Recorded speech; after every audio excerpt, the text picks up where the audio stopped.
Então, agora nós vamos passar para tentar entender o mecanismo de difusão, né? Como é que funciona o mecanismo de difusão? O mecanismo de difusão ele tem a ver com um fenômeno que foi observado, não sei se no século XVIII, no século XIX, não me recordo bem, e que ele era meio um mistério, né, na natureza. Algumas pessoas até associavam ele com a origem da vida, mas vocês vão ver que não tem nada a ver, né? Então, imagina que você tem, por exemplo, uma molécula, uma partícula, né? Então, você tem aqui uma molécula ou uma partícula, tá? Essa molécula, essa partícula, ela tem uma vibração natural, tá certo? O que acontecia era mais ou menos o seguinte: imagina que essas moléculas, né, digamos assim, vermelhas, são as moléculas de água, tá? Imagina que aqui eu coloco uma molécula, né? Eu vou colocar uma molécula um pouco maior aqui de azul, né? Então imagina que você tem aqui uma molécula aqui um pouco maior, né? Sei lá, um grão de açúcar ou pólen, né? Que foi o que foi observado lá no movimento browniano, né? As moléculas em si, elas têm um movimento vibratório natural que está associado com a temperatura, tá? Então assim, a temperatura, na verdade, ela é uma medida indireta, né, do movimento de vibração das moléculas, ok? Então, o que acontecia nesse caso, né? A coitada dessa molécula vibrava, colidia com outras, né? E era, digamos assim, agitada por outras partículas, né? Então, você tem aqui essa molécula que eu estou colocando aqui de azul, sofrendo o impacto, né? Interagindo com essas outras moléculas. Então, quando você olhava pelo microscópio, né? Você acabava vendo essa molécula vibrando. Né? E ninguém sabia o porquê que essa molécula vibrava, né? Até que o Einstein escreveu um artigo sobre um movimento browniano, né?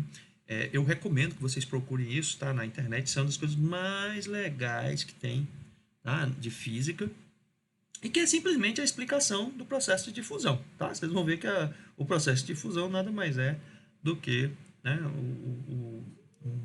a consequência da vibração das moléculas, tá? Uma coisa que é interessante, né, você associar é que existe uma relação, tá, entre a temperatura, tá, do meio, né, e, tá certo, a velocidade de vibração dessas moléculas, tá bom? Então, na verdade, o que você tem aqui é uma relação, né, entre na verdade não é bem a velocidade de vibração, na verdade essas moléculas elas ficam, né, de certa forma, com uma determinada velocidade e elas colidem entre elas, e aí a sensação que a gente tem é que elas estão vibrando só quando é num fluido, quando é num gás não é bem assim não, tá? Até vou refazer aí. Mas existe uma relação entre a temperatura e a velocidade de uma partícula, né? E essa partícula, ela não tem uma velocidade direcional, por exemplo, elas não estão todas indo para a direita, todas indo para a esquerda, tá certo? Na verdade elas estão vibrando, né? E aí o que é que acontece, né? Vamos dar uma olhada agora, né? Vamos parar aqui de falar de movimento browniano, vamos falar aqui do nosso exemplo. Então, imagina o seguinte, ó, o que eu tenho? Tem um fluido, né? Então isso aqui é água, certo? Isso aqui é água. Aí vamos imaginar que do lado de cá eu tinha um pouquinho, né? Sei lá, literalmente cinco moléculas, né? Cinco moléculas. No caso, seis, né? Tem essa aqui que eu esqueci, desculpa. Seis moléculas, né? De um determinado soluto, né? Por exemplo, açúcar. Né? Então aqui eu tenho 6 moléculas de açúcar, tá bom? E do lado de cá, né, do lado da esquerda, eu coloquei uma colher de açúcar. Né? Então aqui eu tenho, né, N muito maior do que 6, certo? Aí, pessoal, vamos fazer o seguinte exercício, né, que foi o que o Einstein fez, tá? Isso não foi eu nem nenhum pesquisador recente, foi o Einstein, tá? Ou seja, tem aí 50 anos pelo menos, ou 100 anos pelo menos, tá certo? Vamos lá. Então, vamos imaginar o seguinte, ó, se eu tenho uma molécula, tá? E eu vou imaginar que ela só vai numa direção. Então, por enquanto, a gente está analisando só a direção X, ou seja, a gente vai ficar concentrado aqui só na direção X. Essa molécula, ela tem 50% de chance de vir para a direita e 50% de chance, né, de vir para a esquerda, certo? Se você parar para observar, né, todas as moléculas que estão aqui na água têm 50% de chance de ir para a esquerda, 50% de chance de ir para a direita. Aí vamos imaginar essa seção transversal aqui. Então, vamos imaginar essa seção transversal aqui que a gente está, né, marcando aqui como a linha. Tá certo? E eu estou querendo medir o fluxo através dessa seção transversal. As moléculas que estão mais distantes do que ΔX, e quem é o ΔX? ΔX, certo? É igual, né, a velocidade média de vibração aí, que eu estou imaginando aí que eu sei, vezes o intervalo de tempo, tá? Então, assim, todas essas moléculas que estão aqui, ó, elas estão longe demais para ultrapassar a minha seção transversal. Então, eu simplesmente esqueço, né, estas moléculas, tá bom? Então, a mesma coisa acontece com essas aqui, ó. Elas estão longe demais, né? Então, as moléculas que eu estou interessado são essas que estão em vermelho e em azul. E aí, para facilitar o desenho, né, vou apagar aqui algumas coisinhas aqui, né? Apagar aqui isso, tá? Apagar isso aqui, tá bom? Então, para facilitar, né, a nossa interpretação, o que é que eu fiz, tá certo? Eu coloquei aqui, né, metade das bolinhas vermelhas indo para direita, inclusive a própria bolinha que estava aqui do lado direito, e metade das bolinhas, né, indo para o lado esquerdo, né? Você vai perguntar, professor, mas como é que essa bolinha azul vai bater para cá? Pessoal, elas estão muito espaçadas, tá? Porque meu desenho não é suficientemente, né, bom. Vocês estão percebendo que o fluxo líquido,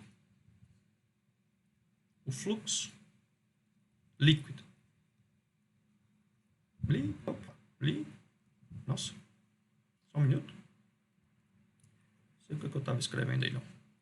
O fluxo líquido, né, de moléculas da esquerda para a direita acontece naturalmente, que eu não fiz nada. Manuel, não fiz nada, né? O que eu estou falando para você é o seguinte, ó, foi observado, né, uma coisa observada, que as moléculas vibram. Pronto. Então, eu não fiz nada. Se as moléculas vibram, né, eu estou assumindo que elas vibram só na horizontal. Não é que elas vibram só na horizontal, pessoal. Aqui é o exemplo que a gente está pegando aqui, é só na horizontal, né? Elas vibram tridimensionalmente. Mas vamos olhar aqui, né, só na horizontal. Aí, o que é que eu estou falando para vocês? Do lado direito aqui, eu tenho um número muito baixo de moléculas. 6 moléculas só. Certo? Só tenho 6 moléculas. Do lado da esquerda, eu tenho um número muito maior do que 6. Se eu considerar, tá certo? Uma determinada região do espaço né, em que as moléculas podem atravessar essa seção transversal, ou seja, a posição delas é tal, né, que a velocidade multiplicada pelo tempo permite que elas atravessem ou não. Aí, o simples fato, olha que legal, o simples fato delas estarem vibrando vai fazer com que, né, metade das moléculas venham da direita para a esquerda. Então, o fluxo líquido, tá certo, de moléculas da direita para a esquerda aconteceu simplesmente porque eu tenho uma concentração muito grande aqui e uma concentração muito pequena. Você vai dizer assim, professor, mas por que eu só botei essa molécula indo para a direita? Tanto faz, ó, pega ela e bota indo para a esquerda. Então, o que é que vai acontecer? Eu vou ter 3 moléculas indo para a direita, menos uma molécula indo para a esquerda. Então, o simples fato de eu ter uma concentração maior na esquerda vai fazer com que eu tenha um fluxo positivo de 2 moléculas para a esquerda. E se você for repetindo esse processo, né, sempre você vai ter, né, mais e mais e mais moléculas indo da esquerda para a direita. Até quando? Até quando o número de moléculas do lado esquerdo, né, for igual ao número de moléculas do lado direito, e aí, né, quando você fizer essa história de 50% vai para um lado, 50% vai para o outro, o balanço é quase zero ou zero, tá bom? Eu até agora não tinha usado ainda nosso quadro, né, mas eu vou querer chamar a atenção de uma coisa para vocês, tá bom? Vocês imaginam o seguinte, ó, vocês imaginam a seguinte coisa. Imagina que a gente tem aqui uma curva, né, mais ou menos aqui. Isso aqui é meio complicado, tá certo? Mais ou menos o seguinte, imagina que você tem uma distribuição normal aqui, né? Distribuição normal. Opa, não ficou muito legal não, mas finjam que isso aqui é normal, tá? Não tá simétrico. Onde aqui eu tenho uma frequência, tá certo? Aqui eu tenho uma frequência. E isso aqui é basicamente digamos assim, a direção esquerda-direita, né? Então, direção esquerda-direita. Então, imagina o seguinte, ó. Quanto mais para cá, tá certo?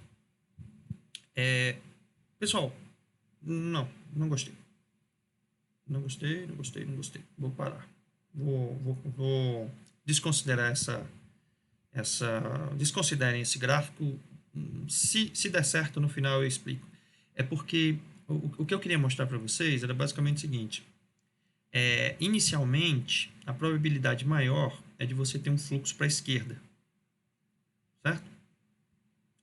Da esquerda para a direita. Depois, o que vai acontecer é que você vai ter uma homogeneização, tá bom? Só que para eu fazer essa explicação aqui com a normal, eu preciso explicar outras coisas. Eu não vou explicar agora, tá? Desculpa, vou deixar aqui no vídeo esse ponto de interrogação. Qualquer coisa na aula eu explico isso para vocês, tá bom? Essa história da homogeneização. Então, vamos continuar aqui. Vou limpar aqui nossa tela, né?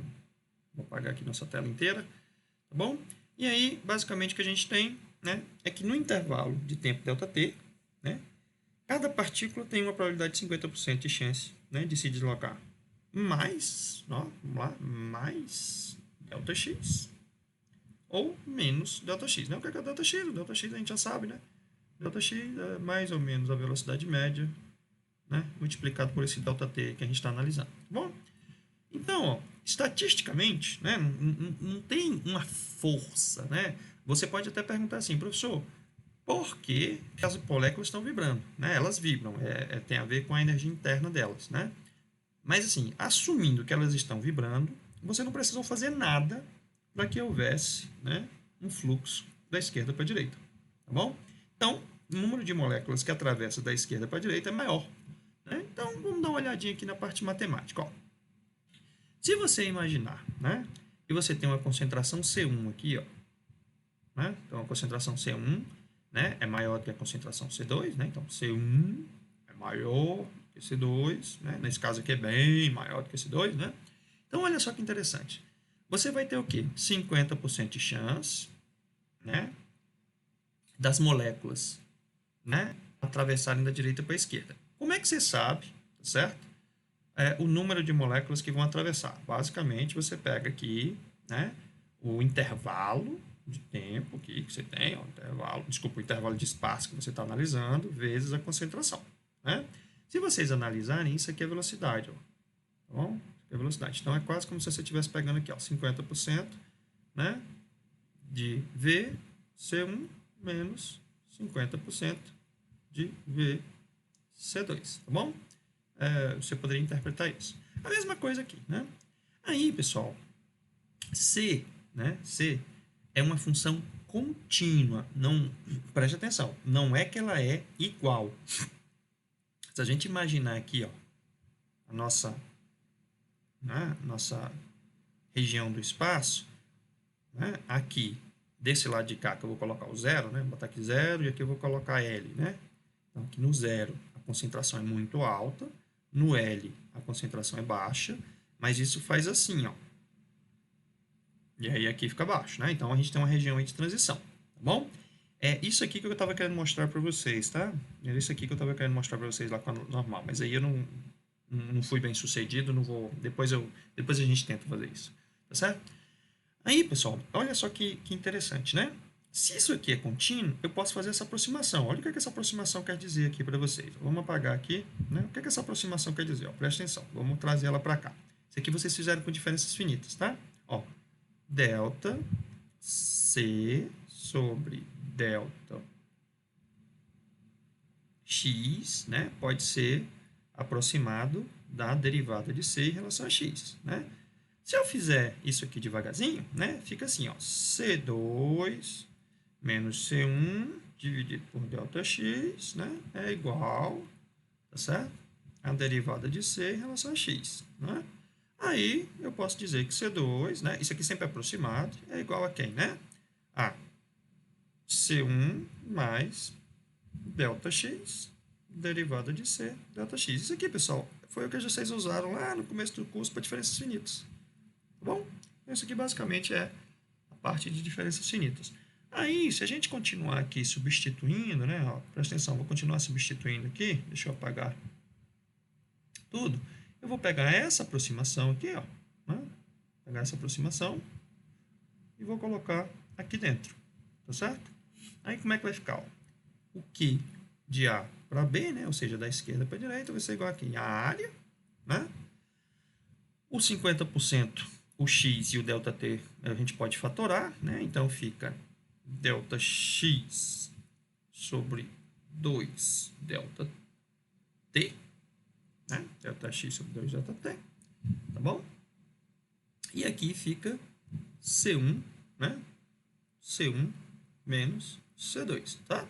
Aí o C1 menos C2 a gente pode substituir por isso aqui com sinal trocado, né? Então a gente vai ter o seguinte, ó, que AB é igual à área da seção transversal que a gente está analisando, né? Podemos assumir que é 1 vezes ΔX tem aqui, ΔX tem aqui, então vai ficar ΔX ao quadrado dividido, né, por 2 ΔT, tá certo?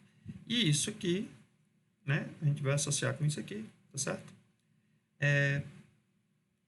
Digamos, é o derivada do C em relação a X, tá certo? Eu quero chamar a atenção de vocês aqui, né, vou apagar, né, novamente isso aqui está no vídeo, então vocês podem pegar, olha só, isso aqui, pessoal, né, vamos lá, lei de Darcy, lei de Darcy é velocidade, né? Velocidade por unidade de área, né? Se você quiser, né? É igual, certo? Aqui, menos coeficiente de permeabilidade derivada do nosso gradiente. Ótimo, maravilhoso, né? Agora, e quem é o nosso fluxo na horizontal? Presta atenção, nosso fluxo na horizontal, se você quiser colocar Q sobre A aqui, né? Para ficar vazão dividido por área, ou seja, vai ficar a velocidade, é igual aqui, ó, a menos coeficiente de difusão vezes derivada da concentração. Aí quem é o nosso coeficiente de difusão? Esse cara aqui. Ó.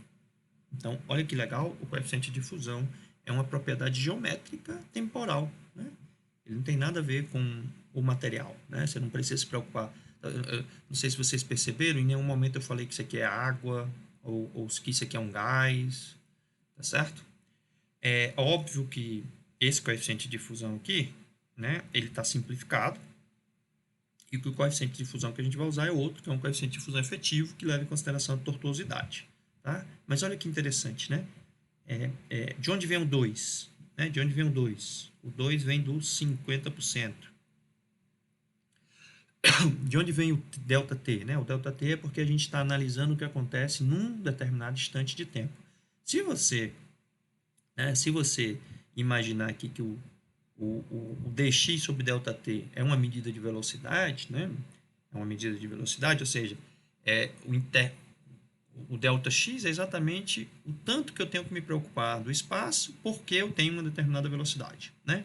Então, você fica com uma coisa aqui, ó, basicamente geométrica, tá bom? Então, é velocidade vezes geometria. A velocidade, como eu falei para vocês, tem a ver com a temperatura, então é óbvio que o coeficiente de difusão vai depender da temperatura, é óbvio, tá certo? Então, você fica aí praticamente com, né, velocidade das partículas vezes o ΔX. Então, pessoal, isso aqui é muito rico, tá?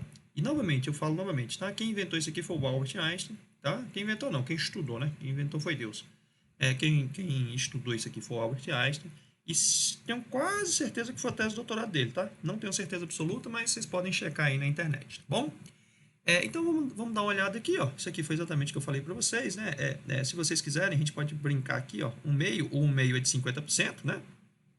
O ΔX sobre ΔT é uma velocidade, né? Uma medida de velocidade, ou seja, é a velocidade da partícula, né? Ou seja, a gente lembra que o ΔX vem exatamente da velocidade, e aqui um ΔX, ó. Tá bom? Olha que interessante, né? Não tem propriedade de material, né? Então, o coeficiente de difusão, né? A difusibilidade, né? Ocorre quando não há ação mecânica, como eu falei para vocês, para promover a difusão. Ou seja, isso aqui ocorre simplesmente porque as moléculas estão vibrando. Tá? Existe uma difusibilidade convectiva, né? Que é quando a gente tem forças, né, que empurram isso, né, contribuem né, para dissolução, como a gente já tinha. E olha que legal, né? Depende da temperatura. Por que depende da temperatura? Pega o V aqui, ó. O V, pessoal, é energia cinética. Tá? Então, assim, ó, velocidade ao quadrado, m dividido por 2, isso aqui é energia cinética, tá bom? E essa energia cinética, tá, tem a ver com a temperatura do meio, tá? O tamanho da molécula é óbvio, né? O tamanho da molécula também. Moléculas maiores têm menor mobilidade, moléculas menores têm maior mobilidade, tá? E a polaridade. Por que tem a ver com a polaridade, tá? Porque, pessoal, por exemplo, se você imaginar que uma molécula é apolar, né, ela vai ter mais facilidade de vibrar do que, por exemplo, se você tiver uma molécula polar, né, em que aqui tem o positivo e aqui tem o negativo, e por nosso azar, a próxima molécula é positiva e negativa. Então, elas vão se colar aqui, que é o que parece, por exemplo, com as pontes de hidrogênio, né? Só para dar um exemplo aqui, tá bom? Então, a polaridade também contribui, tá bom? Essa lei que a gente acabou de deduzir, né, que, como eu falei para vocês, vem do Fick lá, né? Ela vem dos estudos do Einstein, ela é chamada de lei de Fick. Tá? Eu acho que não botaram lei de Einstein, porque o Einstein já tem tanta coisa no nome dele, né, que eu não sei se foi alguém. Eu tenho até que dar uma pesquisada aqui na história, né, do porquê do Fick aqui, né?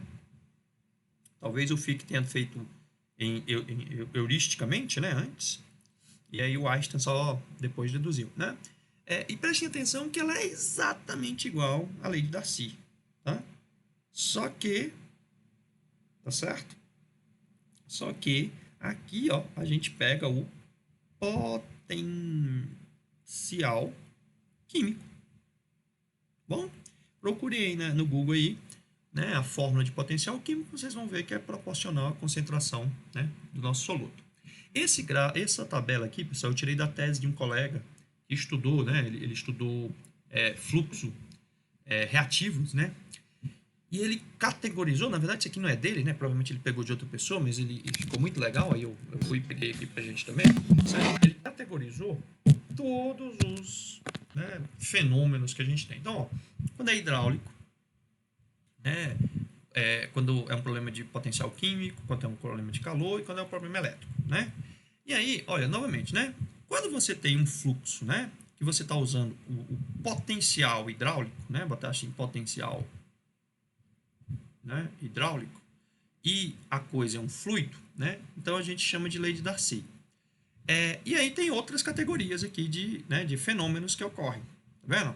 Então, por exemplo, se for um fluido, né, um problema hidráulico, né, com eletricidade, é uma corrente de fluxo, né? Se for, por exemplo, concentração, é uma corrente de sedimentos. E aí tem vários fenômenos que eu, sinceramente, eu não sei explicar todos para vocês, tá? Eu até tenho um conhecimento bom de física e de matemática, mas alguns aqui eu não sou especialista, então não vou nem cometer, né, a bobeira de ficar tentando explicar. Eu vou focar aqui nos que nos interessam e que nós conhecemos muito bem, tá? Que é lei de Darcy, que a gente já conhecia lá de Geotecnia 2, lei de Fick, que a gente acabou de conhecer, né? Acabamos de deduzir a lei de Fick, né?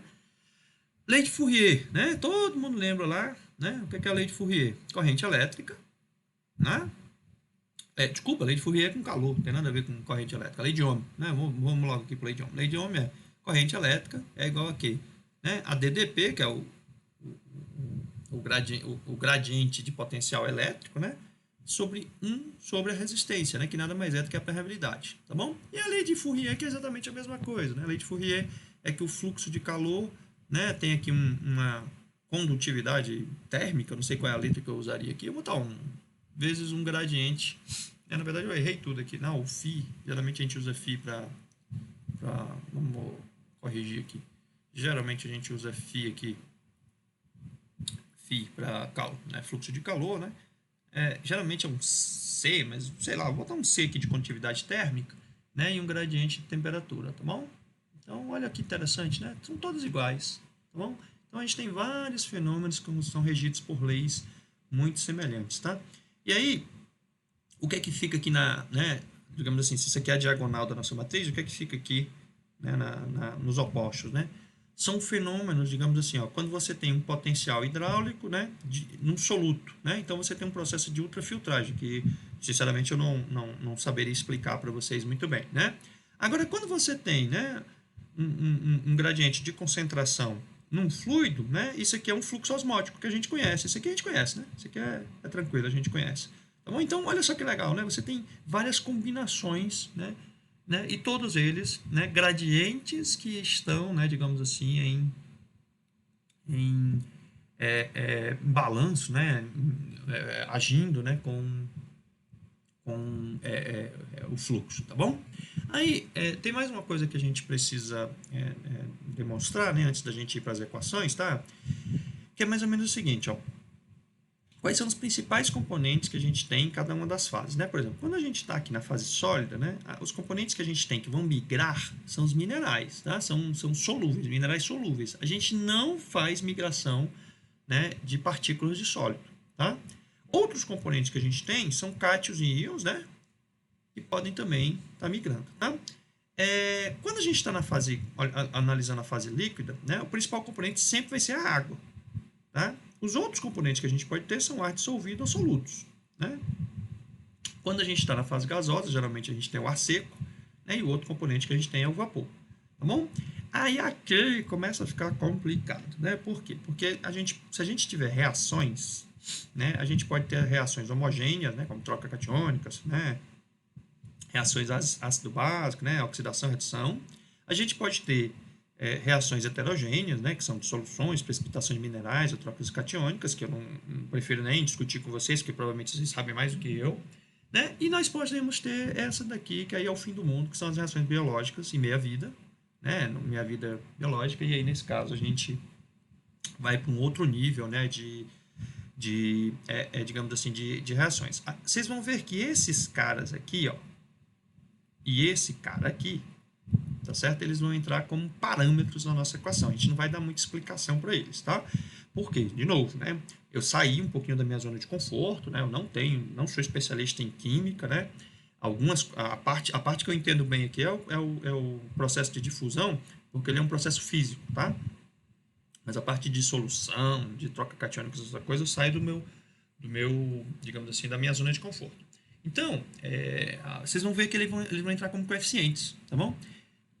Agora, né, a gente vai trocar novamente, mais uma vez, de assunto, né? A gente vai agora calcular a massa transportada por cada um dos fenômenos, né?